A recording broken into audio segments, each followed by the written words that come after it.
أصبحت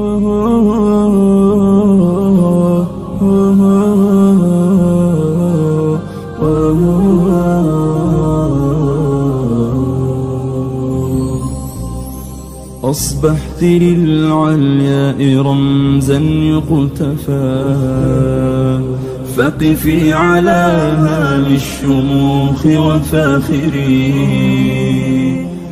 نحمده ونصلي على رسوله الكريم أما بعد ইসলামে নারী এক মহামান্বিত সত্তার নাম। জাবালে নূরের গাড়ি হেরা থেকে হিদায়াতের যে ঝলমলে সূর্য উদিত হয়েছিল, সেই পবিত্র আলোয় সর্বপ্রথম যিনি স্নাত হয়েছিলেন তিনি একজন নারী। হ্যাঁ, সর্বপ্রথম যিনি প্রিয় নবী সাল্লাল্লাহু আলাইহি ওয়াসাল্লামের উপর ঈমান এনেছিলেন তিনি এক মহিয়সী নারী। সুবহানাল্লাহ। ইসলামের কাফেলায় সর্বপ্রথম যিনি নাম লিখিয়েছেন তিনি কোনো পুরুষ নন, তিনি একজন ভাগ্যবতী নারী। তিনি আমাদের মহামান্বিত আম্মা জান প্রিয় নবী সাল্লাল্লাহু আলাইহি ওয়াসাল্লামের সবচেয়ে প্রিয়তমা জীবন সঙ্গিনী হযরতে খাদিজা রাদিয়াল্লাহু আনহা। সুবহানাল্লাহ। ইসলামের যাত্রাই হয়েছে একজন নারীকে নিয়ে। হে বোন, আপনাদের এই অনুপম সৌভাগ্য আর কোনোদিন কোনো পুরুষ অর্জন করতে পারবে না। চিরদিনের জন্য এই সাফল্য আপনারা ঘরে তুলেছেন। আল্লাহ রাব্বুল আলামিন আপনাদের জন্য এই সম্মান ও মর্যাদা লিখে দিয়েছেন। মোবারকবাদ জানাই আপনাদের। আপনারা মহামান্বিত আম্মা জান খাদিজাতুল কুবরার উত্তরসূরি। রিসালাতের সূচনা লগ্নের কথা, তখনও মুষ্টিময় কয়েকজন মানুষ ইসলাম গ্রহণ করেছে। আবু জেহেল ও তার সঙ্গীরা নমুসলিমদের উপর নির্মম অত্যাচার শুরু করে। এই কঠিন নির্যাতনে ইসলামের শুরুর দিনগুলোতেও শহীদ হয়েছেন অনেক পুণ্যাত্মা সাহাবী। কিন্তু আপনারা কি জানেন ইসলামের সর্বপ্রথম শহীদকে? কোন সে ভাগ্যবান যিনি এই মহামান্বিত দিনের জন্য সর্বপ্রথম নিজের জান কুরবান করেছেন? কার শহীদি রক্তে সর্বপ্রথম রঞ্জিত হয়েছে আল্লাহর জমিন? কে তিনি? তিনিও একজন মহিয়সী নারী। হ্যাঁ, তিনি কোনো পুরুষ নন। এই অনুপম সৌভাগ্য জুটেনি কোনো পুরুষের কপালে। সুবহানাল্লাহ।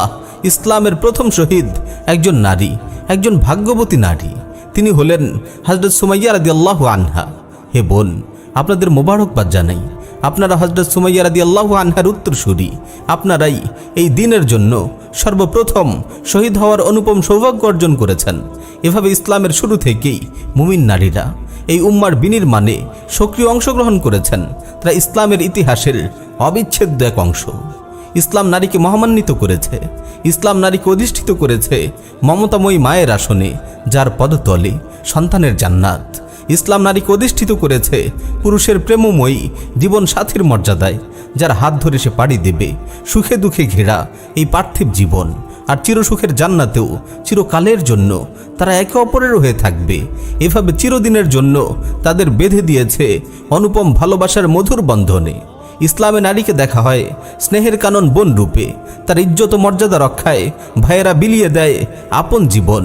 তার মুখের হিজাব আর বুকের উড়নার হেফাজতের জন্য শত শত ভাই ঝাঁপিয়ে পড়ে উত্তাল রণাঙ্গনে। প্রিয় বোন, আপনারা মা আয়েশার উত্তরসূরি। পৃথিবীতে প্রিয় নবীর সবচেয়ে প্রিয়জন ছিলেন তিনি। বড় বড় সাহাবীদেরও শিক্ষক ছিলেন তিনি। আপনারা জান্নাতি নারীদের সর্দার নবী তনয়া ফাতেমা বিনতে মুহাম্মাদের উত্তরসূরি। আপনারা জাতুল কাতাইন আসমা বিনতে আবু বকরের উত্তরসূরি, যিনি প্রিয় সন্তান আব্দুল্লাহ বিন জুবাইর রাদিয়াল্লাহু আনহুকে জালিমের বিরুদ্ধে জিহাদের জন্য নিজ হাতে সাজিয়ে দিয়েছিলেন।